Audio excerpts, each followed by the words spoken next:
आयोजित online lecture सिरीजमध्ये मी प्राध्यापक जेजुरकर जी आहे आपलं या ठिकाणी सहर्ष स्वागत करतो. Accounts of not for profit concern regarding आपण या ठिकाणी अकाउंटिंग प्रॉब्लेम सॉल्व करत आहोत. अकाउंटिंग प्रॉब्लेम सॉल्व करत असताना यापूर्वी 5 प्रॉब्लेम्स आपण या ठिकाणी सॉल्व केलेले आहेत. मात्र ती जी प्रॉब्लेम्स होती ती त्या ठिकाणी स्मॉल प्रॉब्लेम्स आपण अभ्यासलेले आहेत. त्या ठिकाणी 6 नंबर जो अकाउंटिंग प्रॉब्लेम आहे की त्या अकाउंटिंग प्रॉब्लेमपासून जे बेसिक अकाउंट्स तुम्हाला या ठिकाणी तयार करायचे आहेत, जसं की income and expenditure account and balance sheet, ते आपण या ठिकाणी तयार करणार आहोत.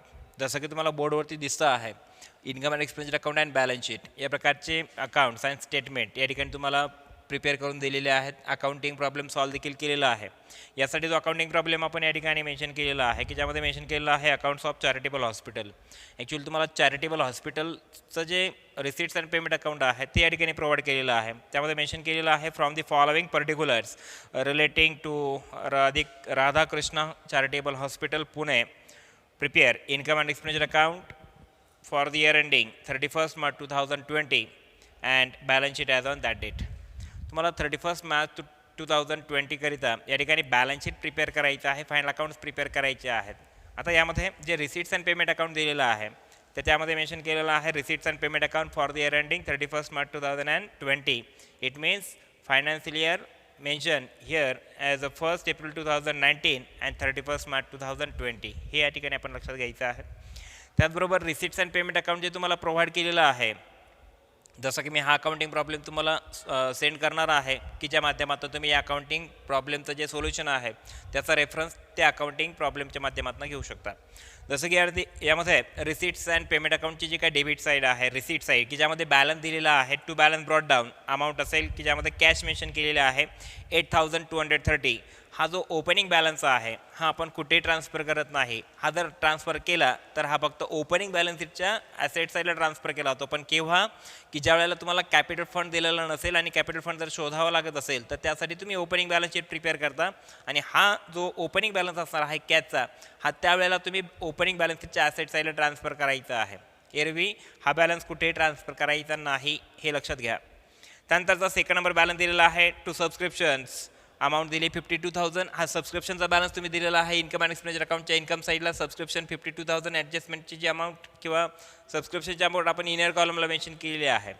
त्यानंतरचा बॅलन्स दिलेला आहे to donation into bracket general. आता डोनेशन जे आहे इंटू ब्रॅकेट जनरल म्हणून मेन्शन केलेलं आहे, याचा अर्थ याला रिव्हेन्यू इन्कम म्हणून लक्षात घ्यायचं आहे. मग त्याचं अमाऊंट 17,500 याप्रमाणे आपण मेन्शन केलं आहे की donation rupees by donation general म्हणून या ठिकाणी रिव्हेन्यू इन्कम म्हणून आपण या ठिकाणी मेन्शन केलं आहे आणि त्याच्या अमाऊंट 17,500 आपण या ठिकाणी आउटरला ट्रान्सफर केली आहे. त्यानंतर to interest on investment rupees 10,000. आता इन्व्हेस्टमेंटवरती 10% ने इंटरेस्ट त्या ठिकाणी मिळाला. हा तुमच्या बिझनेसचा हा तुमच्या नॉट फॉर प्रॉफिट कन्सर्नचा इन्कम समजला जाईल म्हणून या ठिकाणी तो इन्कम साईडला आपण या ठिकाणी मेन्शन करतो by interest on investment amount rupees 10,000. समजल्याप्रमाणे नंबर नेक्स्टचा बॅलन्स असेल to proceeds from charity show. Charity शोच्या माध्यमातून त्या ठिकाणी ज्या रिसिट्स मिळाल्यात की 8,530 त्याला आपण म्हणतो by proceeds from charity show amount 8,530 या ठिकाणी इन्कम म्हणून इंडिकेट करायचे आहेत. म्हणजे रिसिट्स अँड पेमेंट अकाउंटच्या ज्या रिसिट साईडचे बॅलन्सेस आहेत ते सर्व तुम्हाला इन्कम साईडला ट्रान्सफर करायचे असतात किंवा बॅलन्स शीटच्या लायबिलिटी साईडला ट्रान्सफर करायचे असतात हे या ठिकाणी लक्षात घ्यायचं आहे. आता या पद्धतीने सर्व रिसिट्स अँड पेमेंट अकाउंटच्या ज्या रिसिट्स होत्या त्या आपण ट्रान्सफर केलेल्या आहेत याप्रमाणे. आता पेमेंट साईडमध्ये जे बॅलन्सेस आहेत जसं की बाय मेडिसिन्स परचेस. आता मेडिसिन्स परचेस याला आपण काय म्हणणार, सपोज ॲसेट म्हणणार, परंतु मेडिसिन्स परचेस याची जी अमाऊंट 41,000 तुम्हाला प्रोव्हाइड केलेली आहे. मात्र ह्यावरती एक ॲडजस्टमेंट दिलेली आहे. आता मेडिसिन्स परचेसवरती ॲडजस्टमेंट काय दिलेली आहे तुम्हाला, जसं की यामध्ये सेंटेन्स वाईज ॲडजस्टमेंट तुम्हाला प्रोव्हाइड केलेलं नाही आहेत. तर या ठिकाणी ज्या ॲडजस्टमेंट्स आहेत त्या opening and closing balances regarding आहेत. यामध्ये मेडिसिन्स रिगार्डिंग तुम्हाला opening stock of medicines and closing stock of medicines या प्रकारचे स्टॉक्स प्रोव्हाइड केलेले आहेत. अशा वेळेला आपल्याला माहीत आहे की या ठिकाणी परचेस ऑफ मेडिसिन्स हे जे आहेत हे आपण काय करतो की ॲड करतो. कशामध्ये, ओपनिंग स्टॉक ऑफ मेडिसिन्समध्ये आपण ॲड करणार आणि त्यामधनं तुम्ही closing stock of medicines less करणार. जसं की लक्षात घ्या to stock of medicines opening stock तुम्हाला ॲडजस्टमेंटमध्ये 8,000 दिलेला आहे. लक्षात घ्या त्यामध्ये तुम्ही परचेस ऑफ मेडिसिन्स ॲड केलेला आहे रुपीज 41,000चा. ठीक आहे. आणि त्यातनं तुम्ही हा जो स्टॉक ऑफ मेडिसिन आहे 11,000 जो क्लोजिंग स्टॉक ऑफ मेडिसिन तुम्हाला प्रोव्हाइड केलेला आहे तो लेस केलेला आहे.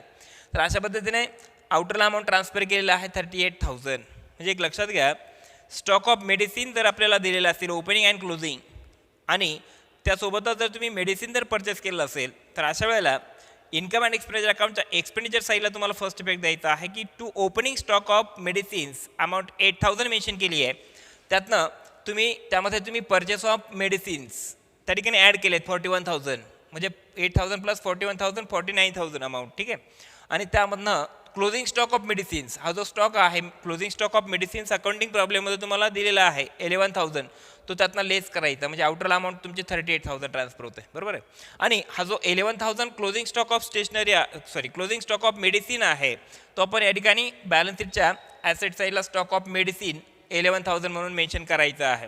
तर अशा पद्धतीने ह्या ॲडजस्टमेंटची ट्रीटमेंट तुम्हाला या पद्धतीने द्यायची आहे. तर नंबर नेक्स्ट बॅलन्स आहे बाय जनरल एक्सपेन्सेस. जनरल एक्सपेन्सेसला आपण या ठिकाणी एक्सपेंडिचर म्हणून इंडिकेट करतो टू जनरल एक्सपेन्सेस 1,050. तिकडे बाय जनरल एक्सपेन्स म्हटलं तर इथे टू जनरल एक्सपेन्स म्हणून मेन्शन करायचे 1,050. त्यानंतर बाय सॅलरीज 23,500. बाय सॅलरीचं इथे काय झालेलं आहे टू सॅलरीज 23,500. कुठल्याही प्रकारचे ॲडजस्टमेंट नसल्या कारणाने हा बॅलन्स आपण डायरेक्टली आउटरला ट्रान्सफर केलेला आहे. नंबर नेक्स्ट बॅलन्स आहे बाय स्टेशनरी अमाऊंट ₹2,000. बाय स्टेशनरीचा या ठिकाणी बॅलन्स मेन्शन केला to stationery 2,000 directly transfer to outer column. Number next balance आहे by expenses on charity show. Expenses on charity show जसं इथे मेन्शन केलं आहे to expenses on charity show amount 550 आउटरला ट्रान्सफर केलेली आहे. हे सर्व रेव्हेन्यू एक्सपेंडिचर्स आहेत म्हणून आपण एक्सपेंडिचरच्या साईडला ट्रान्सफर केलेले आहेत. त्यानंतर by surgery and dispensary expenses. त्या ठिकाणी सर्जरी करिता जे काही एक्सपेन्सेस झालेले आहेत किंवा डिस्पेन्सरीकरिता जे एक्सपेंडिचर्स त्या ठिकाणी झालेले आहेत जसं की या ठिकाणी आपण नॉट फॉर प्रॉफिट कन्सर्न म्हणून काय अभ्यासतो आहोत हॉस्पिटल. कुठलं हॉस्पिटल की राधाकृष्ण चॅरिटेबल हॉस्पिटल. या रिगार्डिंग इन्कम्स एक्सपेन्सेस यामध्ये इन्क्लूड आहेत जसं की सर्जरी अँड डिस्पेन्सरी एक्सपेन्स ₹4,200. हा देखील तुम्हाला या ठिकाणी रेव्हेन्यू एक्सपेंडिचर या ठिकाणी म्हणून दाखवायचा आहे रेकॉर्ड करायचा आहे. नंबर नेक्स्ट बॅलन्स आहे बाय इक्विपमेंट ₹10,000. आता इक्विपमेंट 10,000 हा जो बॅलन्स आहे याला आपण ॲसेट म्हणून रेकग्नाइज करणार आहोत. इक्विपमेंट 10,000 मात्र हा जो रिसिट्स अँड पेमेंट अकाउंटमधला पेमेंट साईडला जो दिलेला इक्विपमेंटचा बॅलन्स आहे त्याला आपण इक्विपमेंट परचेस म्हणूयात. बरोबर आहे. In middle to the financial इयरच्या मध्यवर्ती कालावधीमध्ये या प्रकारची इक्विपमेंट परचेस केलेली आहे. मात्र इक्विपमेंटची जी ओपनिंग बॅलन्सिंग फिगर आहे ती आपल्या या ठिकाणी जर प्रोव्हाइड केली असेल तर त्यामध्ये ॲडजस्टमेंटमध्ये 4th नंबरची ॲडजस्टमेंट जे आहे की ज्यामध्ये काय मेन्शन केलं आहे इस्टिमेटेड व्हॅल्यू ऑफ इक्विपमेंट्स ₹15,000. म्हणजे इक्विपमेंटची इस्टिमेटेड व्हॅल्यू काय आहे 15,000 ओपनिंग आहे. जसं की 1 एप्रिल 2019ची जी इक्विपमेंटची व्हॅल्यू होती ती 15,000ची होती.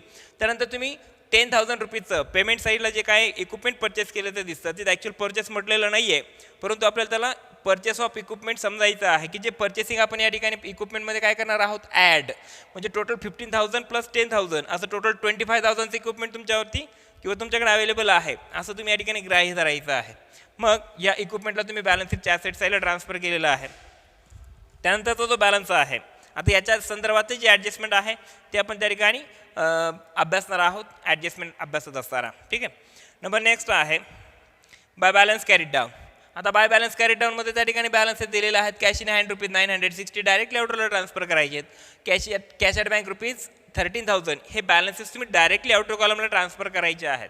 तर अशा पद्धतीने receipts and payment account totally आपण ब्लँक केलेला आहे. त्यातला प्रत्येक बॅलन्स आपण काय केलेला आहे ट्रान्सफर केलेला आहे instead of opening balance of cash balance जो आहे ओपनिंग तो सोडून बाकी सर्व बॅलन्सेस आपण काय केलेले आहेत ट्रान्सफर केलेले आहेत. ठीक आहे. आता आपण ॲडजस्टमेंट्सकडे जातो आहोत की ज्यामध्ये मेन्शन केलं आहे ॲडिशनल इन्फॉर्मेशन.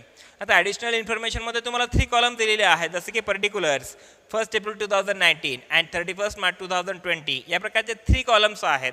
या 3 कॉलम्समध्ये 7 ॲडजस्टमेंट्स तुम्हाला या ठिकाणी प्रोव्हाइड केलेले आहेत आणि 7 ॲडजस्टमेंटमध्ये नंबर फर्स्ट जे काय दिलेले आहे त्यामध्ये मेन्शन केलेलं आहे सबस्क्रिप्शन ड्यू म्हणजे सबस्क्रिप्शन या ठिकाणी काय की दिलेला आहे. ॲक्च्युली सबस्क्रिप्शन ड्यू म्हणजे या ठिकाणी या वर्षभरामधलं की ज्यामध्ये ओपनिंग सबस्क्रिप्शनचा जो बॅलन्स दिलेला आहे 310 आणि क्लोजिंग जो काय बॅलन्स दिलेला आहे 350 म्हणजे सबस्क्रिप्शन याचा अर्थ काय की मिळायचं बाकी आहे. ठीक आहे. म्हणजे प्रिव्हियस इयरचं जे सबस्क्रिप्शन आहे की जे तुमच्या 52,000मध्ये आता हे सबस्क्रिप्शन 52,000 त्यामध्ये आपण त्या ठिकाणी काय 310 रुपीचं जे सबस्क्रिप्शन आहे बरोबर आहे सबस्क्रिप्शन ड्यू म्हणून 1 एप्रिल 2019चं जे सबस्क्रिप्शन आहे 310 आपण हे सबस्क्रिप्शन या ठिकाणी या करंट इयरच्या सबस्क्रिप्शनमधून लेस करणार आहोत 310 आपल्याला या ठिकाणी लेस करायचे आहेत ठीक आहे म्हणजे सबस्क्रिप्शन फॉर प्रिव्हियस इयर आपण 310 लेस करणार आहोत 52,000मधनं समजतं याप्रमाणे आणि सबस्क्रिप्शन ड्यू ऑन 31 मार्च 2020 यालाच काय म्हणायचं आहे outstanding subscription for current year ठीक आहे outstanding subscription for current year म्हणून त्या ठिकाणी ॲड हे outstanding subscription for current year आपण या सबस्क्रिप्शनमध्ये ॲड करतो म्हणून या ठिकाणी म्हणायचं आहे add outstanding for current year amount 350 या ठिकाणी आपण काय केलेली आहे ॲड केलेली आहे म्हणजे ॲडजस्ट नंबर फर्स्टमध्ये तुम्हाला या ठिकाणी सबस्क्रिप्शन ड्यू या प्रकारचे 2 बॅलन्सेस दिलेले होते की 1 एप्रिल 2019 की जो प्रिव्हियस इयरचा सबस्क्रिप्शनचा बॅलन्स तो आपण या सबस्क्रिप्शनमधून लेस केला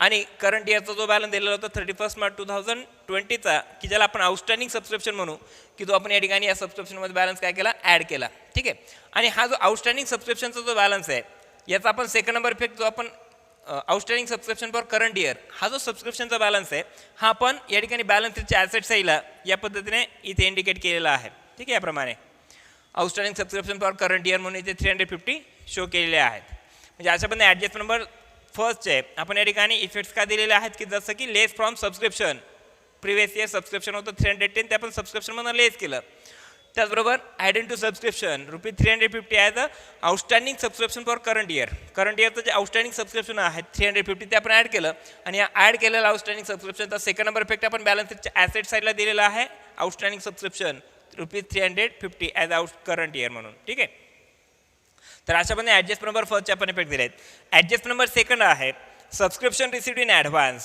की ज्यामध्ये 1 एप्रिल 2019चं सबस्क्रिप्शन दिलेलं आहे ₹600 आणि 31 मार्च 2020चं सबस्क्रिप्शन दिलेलं आहे ₹150 तर निश्चितपणे सबस्क्रिप्शन रिसिव्ड इन ॲडव्हान्स हे जर तुमच्या करंट इयरमध्ये जर ॲडव्हान्समध्ये जर रिसिव्ह झालेलं असेल प्रिव्हियस इयरमध्ये मिळालेलं की जे करंट इयरमध्ये तुम्हाला यूज करायचं आहे जसं की ते तुम्हाला 600 दिलेलं आहे subscription received in advance on 1 April 2019 हे तुम्हाला ₹600 जे सबस्क्रिप्शन दिलेलं आहे ॲडव्हान्समध्ये की जे मागच्या वर्षी ॲडव्हान्समध्ये मिळालेलं होतं कुठल्या वर्षासाठी करंट इयरसाठी चालू वर्षासाठी म्हणून ते सबस्क्रिप्शन आपण या ठिकाणी या सबस्क्रिप्शनमध्ये काय करतो आहोत ॲड करतो आहोत म्हणून या ठिकाणी म्हणायचं आहे add subscription received in advance for current इयरमध्ये सबस्क्रिप्शन ॲडव्हान्समध्ये रिसिव्ह झालं म्हणून ₹600 आपण या सबस्क्रिप्शनमध्ये आपण काय करणार आहोत ॲड करणार आहोत या पद्धतीने आणि या सबस्क्रिप्शनला फक्त या ठिकाणी तुम्हाला काय करायचं आहे ॲडच करायचं आहे त्यात दुसरीकडे काय इफेक्ट ट्रान्सफर करायचा नाही आहे त्यानंतर subscription received in advance for 31 March 2020 म्हणजे करंट इयरमध्ये जे काय सबस्क्रिप्शन रिसिव्ह झालेलं आहे ॲडव्हान्समध्ये त्या सबस्क्रिप्शनला आपण काय करतो या सबस्क्रिप्शनमधून लेस करतो म्हणून या ठिकाणी सबस्क्रिप्शनमधून लेस करताना म्हणायचं आहे लेस सबस्क्रिप्शन रिसिव्ड इन ॲडव्हान्स ₹150 तुम्हाला त्यामधनं 52,000मधनं लेस करायचे आहेत आणि आता सेकंड नंबर इफेक्ट तुम्हाला बॅलन्स शीटच्या लायबिलिटी साईडला या ठिकाणी लायबिलिटी साईडला म्हणायचं आहे सबस्क्रिप्शन रिसिव्ड इन ॲडव्हान्स ₹150 तर अशा पद्धतीने ॲडजस्ट नंबर सेकंडचे आपण या ठिकाणी टोटल 3 इफेक्ट्स त्या ठिकाणी इश्यू केलेले आहेत ठीक आहे ॲडजस्टमेंट नंबर थर्ड जे असणार आहे की स्टॉक ऑफ मेडिसिन्स की ज्यामध्ये ओपनिंग स्टॉक दिलेला होता 8,000 आणि क्लोजिंग स्टॉक दिलेला आहे 11,000 मग स्टॉक ऑफ मेडिसिन्स ज्या आहेत की ज्यामध्ये आपण काय मेन्शन करतोय या ठिकाणी स्टॉक ऑफ मेडिसिनच्या संदर्भामध्ये मी मेन्शन केलेलं आहे की ओपनिंग स्टॉकमध्ये परचेस ऑफ मेडिसिन्स ॲड केले जातात आणि क्लोजिंग स्टॉक ऑफ मेडिसिन्स त्यातनं लेस केले जातात आणि म्हणूनसाठी त्याचे इफेक्ट्स आपण एक्सपेंडिचर साईडला द्यायचे जसं की या ठिकाणी बघा टू स्टॉक ऑफ मेडिसिन्स ₹8,000 हा झाला मेडिसिनचा ओपनिंग स्टॉक त्यामध्ये तुम्ही ॲड केलेला आहे काय केलेलं आहे परचेस ऑफ मेडिसिन 41,000चं जे मेडिसिन परचेस केलं तुम्ही पेमेंट साईडला जे काय मेन्शन करून दिलेलं त्या ठिकाणी तुम्ही ॲड केलं आणि त्यातनं लेस केलं काय लेस केलं स्टॉक ऑफ मेडिसिन म्हटलं आहे मी याला क्लोजिंग स्टॉक ऑफ मेडिसिन म्हणून तुम्ही रेकग्नाईज करायचं आहे 11,000 आणि मग 8,000 प्लस 41,000 49,000 मायनस 11,000 जो बॅलन्स आहे तो आपण आउटरला 38,000 डायरेक्टली दाखवायचं आहे ठीक आहे आणि यातला जो क्लोजिंग स्टॉक ऑफ मेडिसिन होता त्याचा 11,000चा आपण सेकंड नंबर इफेक्ट इथे बॅलन्स शीटच्या ॲसेट साईडला 11,000 शो केलेला आहे as a stock of medicine म्हणून ठीक आहे तर अशा पद्धतीने ॲडजस्टमेंट नंबर थर्डचे इफेक्ट देखील आपण या ठिकाणी दिलेले आहेत त्यानंतर adjustment number 4 estimated value of equipments की ज्या ठिकाणी 1 एप्रिल 2019ची व्हॅल्यू तुम्हाला प्रोव्हाइड केलेली आहे ₹15,000 म्हणजे हे जे इक्विपमेंट आहे हे तुमच्या at the beginning of financial year तुमच्याकडे इक्विपमेंट 15,000 रुपयांचं होतं असं त्याचा अर्थ होतो. तर मग त्यांनी तिथे क्वेश्चन दिला की 31 आणि 31 मार्च 2020 करिता किती इक्विपमेंट असेल या प्रकारचा क्वेश्चन मार्क त्या ठिकाणी दिलेला आहे. म्हणजे त्याचा आन्सर तुम्हाला फाइंड आउट करायचा आहे. म्हणजे या ठिकाणी इक्विपमेंटचा opening balance 15,000 plus purchase of equipments ₹10,000 म्हणजे टोटल तुमच्याकडे इक्विपमेंट झालं 25,000 या पद्धतीने. म्हणजे 25,000चं जे इक्विपमेंट असेल ते तुमच्याकडे टोटल या पद्धतीने दिलेलं आहे. ठीक आहे. तर अशा पद्धतीने इक्विपमेंटचा इफेक्ट तुम्ही या पद्धतीने ट्रान्सफर केलेला आहे. त्यानंतरचा जो बॅलन्स अवेलेबल आहे की ज्यामध्ये आता आपण इस्टिमेटेड व्हॅल्यू ऑफ इक्विपमेंटच्या संदर्भात जर बघितलं तर त्यावरती ॲडजस्टमेंट देखील तुम्हाला प्रोव्हाइड केलेलं आहे की इक्विपमेंटची opening balancing figure 15,000 plus add त्यामध्ये परचेस म्हटलं इक्विपमेंट. आता हे परचेस कुठं दिसतंय तुम्हाला पेमेंट साईडला. इक्विपमेंट 10,000 त्यामध्ये ॲड केलं म्हणजे 25,000चं इक्विपमेंट झालं आहे. आणि त्यानंतर ॲडजस्टमेंट तुम्हाला प्रोव्हाइड केली आहे की प्रोव्हाइड डेप्रिसिएशन ऑन इक्विपमेंट ₹1,900. इक्विपमेंटवरती तुम्हाला डेप्रिसिएशन चार्ज करायचे 1,900 म्हणजे 25,000 मायनस 1,900 अमाऊंट ट्रान्सफर होते आउटर कॉलमला ₹23,100 याप्रमाणे. आणि हे जे डेप्रिसिएशन तुम्ही लेस केलं यातनं 1,900 याचा इफेक्ट सेकंड जो आपल्याला द्यायचा आहे तो कुठे द्यायचा आहे debit side of income and expenditure account याप्रमाणे टू डेप्रिसिएशन ऑन इक्विपमेंट ₹1,900 याप्रमाणे. ठीक आहे. म्हणजे या इक्विपमेंट रिगार्डिंग जी ॲडजस्टमेंट होती ती या ठिकाणी मी प्रॉपरली समजावून सांगितलेली आहे. ठीक आहे. नंबर नेक्स्ट आहे ॲडजस्टमेंट नंबर 5 की यामध्ये बिल्डिंगचा बॅलन्स तुम्हाला दिलेला आहे आणि बिल्डिंगचा ओपनिंग बॅलन्स तुम्हाला दिला आहे की बॅलन्स ॲज ऑन 1 एप्रिल 2019 ₹40,000. बिल्डिंगचा ओपनिंग बॅलन्स तुम्हाला 40,000 दिलेला आहे आणि या बिल्डिंगचा जो बॅलन्स आपण बॅलन्स शीटच्या ॲसेट साईडला ट्रान्सफर केला इनर कॉलमला अमाऊंट 40,000 मेन्शन केली आणि त्यावरती देखील ॲडजस्टमेंट दिलेली आहे. अँड किंवा डिप्रिसिएशन ऑन बिल्डिंग ₹1,500. बिल्डिंगवरती तुम्हाला डिप्रिसिएशन प्रोव्हाइड केलं आहे 1,500 म्हणजे 40,000 मायनस 1,500 आउटला ट्रान्सफर केले 38,500 म्हणजे 38,500 रुपीजची बिल्डिंग तुमच्याकडे या क्षणाला किंवा 31 मार्च 2020ला अवेलेबल आहे असं त्याचा अर्थ होतो. आणि जे डेप्रिसिएशन तुम्ही बिल्डिंगमधनं लेस केलं त्याचा सेकंड नंबर इफेक्ट द्यायचा आहे इन्कम अँड एक्सपेंडिचर अकाउंटच्या डेबिट साईडला. इथे मेन्शन केलं आहे टू डेप्रिसिएशन ऑन बिल्डिंग ₹1,500 याप्रमाणे. ठीक आहे. तर अशा पद्धतीने ॲडजस्ट नंबर 5चे देखील इफेक्ट्स आपण दिलेले आहेत. त्यानंतर ॲडजस्ट नंबर 6 आहे कॅपिटल फंड. आता कॅपिटल फंड याही संदर्भामध्ये 1,70,940 कॅपिटल फंड आपण नेहमी ट्रान्सफर करतो बॅलन्स शीटच्या लायबिलिटी साईडला. डायरेक्ट टॉपला या ठिकाणी मेन्शन केलं 1,70,940 हा बॅलन्स इनरला घेतला या पद्धतीने. आणि या ठिकाणी कॅपिटल फंड तुम्हाला ओपनिंग दिला की कॅपिटल फंड हा कुठला असतो नेहमी ओपनिंग बॅलन्स असतो. कॅपिटल फंड हा नेहमी ओपनिंग बॅलन्स इंडिकेट करतो. मग 1 एप्रिल 2019ला तुमच्याकडे कॅपिटल फंड होता 1,70,940. तर 31 मार्च 2020ला किती कॅपिटल फंड तुमच्याकडे अवेलेबल आहे या प्रकारचा आन्सर तुम्हाला फाइंड आउट करायचा आहे आणि त्यासाठी क्वेश्चन मार्क दिलेला आहे 31 मार्च 2020च्या कॉलममध्ये. तो तुम्हाला त्याचा आन्सर शोधायचा आहे. आणि मग आता ॲडजस्ट नंबर 6 की जे काही कॅपिटल फंडचे अमाऊंट आपण जे सरप्लस शोधणार त्यामध्ये ॲड करणार आहे आणि मग त्याचे अमाऊंट आउटरला ट्रान्सफर करणार आहोत. जसं की या पद्धतीने अमाऊंट जी असणार आहे आता सरप्लस ज्या वेळेला आपण कॅल्क्युलेट करू त्यावेळेला त्याचे अमाऊंट आपण ट्रान्सफर करू आउटर कॉलममध्ये. ठीक आहे. तत्पूर्वी ॲडजस्ट नंबर 7 बघा 10% इन्व्हेस्टमेंट ₹1,00,000. आता 10% इन्व्हेस्टमेंट ही तुमची ॲसेट आहे म्हणून आपण ॲसेट साईडला ट्रान्सफर केली अमाऊंट ₹1,00,000. आता 10% इन्व्हेस्टमेंटवरती तुम्हाला अमाऊंट कॅल्क्युलेट करायची आहे इंटरेस्टची. इंटरेस्टची अमाऊंट कॅल्क्युलेट किती करणार आहात तुम्ही 10,000 म्हणून 1,00,000 वरती 10%ने जर इंटरेस्ट चार्ज केला तर त्या ठिकाणी तो इंटरेस्ट मिळतो आपल्याला 10,000 आणि म्हणूनसाठी 1,00,000 प्लस 10,000 आपण म्हणण्याऐवजी आपल्याला हा जो 10% इंटरेस्ट जो आहे तो ॲक्च्युअलमध्ये या ठिकाणी मिळालेला आहे. जसं की bye interest on investment 10,000 already तुम्हाला रिसीव्ह झालेला आहे म्हणून या ठिकाणी आपण 10% इंटरेस्ट यामध्ये ॲड करणार नाही आहोत. जो आहे तो या पद्धतीने त्या ठिकाणी इंडिकेट करायचा आहे समजल्याप्रमाणे. म्हणजे तो इन्कम आपण या ठिकाणी इंडिकेट केलेला आहे याप्रमाणे. आणि म्हणूनसाठी 10% investment as on 1 April 2019 provide केला आहे 1,00,000 आणि त्याचा जो क्लोजिंग 31 मार्च 2020चा जो बॅलन्स त्या ठिकाणी फाइंड आउट करायचा आहे त्या ठिकाणी जे काय क्वेश्चन मार्क आहे तर त्या ठिकाणी देखील आन्सर तुमचा या ठिकाणी काय असणार आहे ₹1,00,000. ठीक आहे. याप्रमाणे आणि पुढे मेन्शन केलं आहे provide depreciation on equipment ₹1,900 and building ₹1,500. त्या देखील ॲडजस्टमेंटचे इफेक्ट्स आपण दिलेले आहेत बिल्डिंगवरती आणि इक्विपमेंटवरती देखील आपण या ठिकाणी काय केलं आहे की डिप्रिसिएशन या पद्धतीने चार्ज केलेलं आहे. ठीक आहे. तर अशा पद्धतीने या सर्व ॲडजस्टमेंटचे इफेक्ट्स आपण दिलेले आहेत. आता इन्कम अँड एक्सपेंडिचर अकाउंट आपण टॅली केलं तर आपल्याला या ठिकाणी लक्षात येईल की क्रेडिट साईडची बॅलन्सिंग फिगर आपण जर बघितले तर 88,520 येते आहे आणि डेबिट साईडची तर बॅलन्सिंग फिगर जर कॅल्क्युलेट केली तर ते येते किती इथपर्यंत, इथपासून वरती किती येते की 72,700. म्हणजे 88,500. सपोज क्रेडिटची बॅलन्सिंग फिगर किती येते 88,520 ही आली तुमची क्रेडिट साईडची टोटल. आता डेबिट साईडची टोटल किती येते सपोज 72,700 याप्रमाणे. मग दोघांमधला जो काही डिफरन्स राहतो त्याला आपण काय म्हणणार 15,820. हा जो दोघांमधला डिफरन्स आहे 15,820ला आपण काय म्हणणार या ठिकाणी सरप्लस म्हणणार. ठीक आहे, हा सरप्लस आपण या ठिकाणी इंडिकेट केलेला आहे टू सरप्लस 15,820 याप्रमाणे.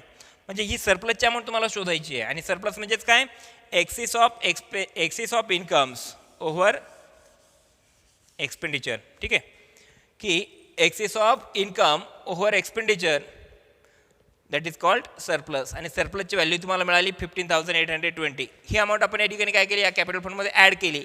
अमाऊंट आपल्याला या ठिकाणी ॲड करून आउटरला मेन्शन करायची आहे. रिपीट, जसं की या ठिकाणी 0,6,17